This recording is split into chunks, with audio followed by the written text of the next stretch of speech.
There have been countless studies, one by the Business Roundtable, on the effect that business will see in lower premiums as a result of health care reform. This is the worst time imaginable to put this kind of a hit on corporate balance sheets, and we certainly don't want to encourage companies at some point in the future to have to move their retirees over to the Medicare program, which will end up costing the federal government more money. So they shouldn't be so defensive about it. They should just plan on fixing it.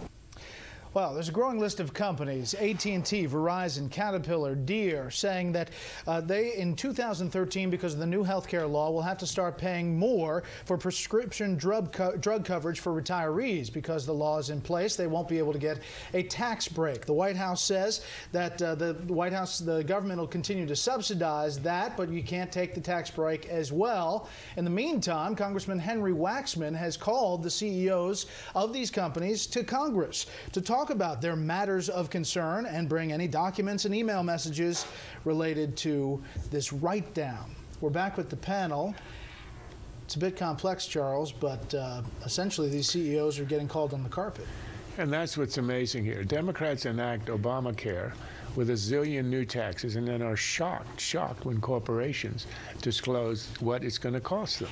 Look, as the Wall Street Journal pointed out, financial regulations require that a company immediately restate its earnings when there's a change in the status of the present value of its medical liabilities, which is what these guys have done. If you don't, you go to jail. Now, what's troubling here is not that the administration is only trying to get companies to sort of hide the fact that this is going to cost. It's not a free lunch as it has been pretending.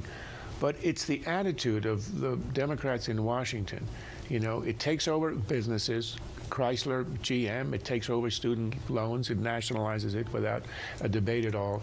And then there's also this attitude that Chairman Waxman will call on the carpet a corporation, the CEO, to explain its actions, as if corporations aren't independent entities who produce a product and make a profit, but agents or wards of the government who have to answer for every action. It's a kind of corporatism that you see in Europe we've never had here, and it's an attitude that I think is truly alarming. Juan. I don't understand this. People should pay their taxes, and it looks to me like these guys have seen in the health care bill an opportunity, ripe opportunity for all their accountants to yell, hey, give us a tax break. We want the tax break. And I don't see that there's any problem with Henry Waxman saying, explain to us why you deserve suddenly this tax break. You weren't raising this as a concern during the year-plus long deliberations and debate over health care in this country. You know, in fact, what we've got here is a plan that will still cover the prescription drug benefits, just you can't take the tax break. And in fact, some of your employees, if they are in need of additional services, are now eligible. If you want to send them over there to participate in the exchanges and to get benefits in other ways, explain to me why all of a sudden you're eligible for these billions of dollars in tax breaks. All they're saying is if you remove the break, it costs us more.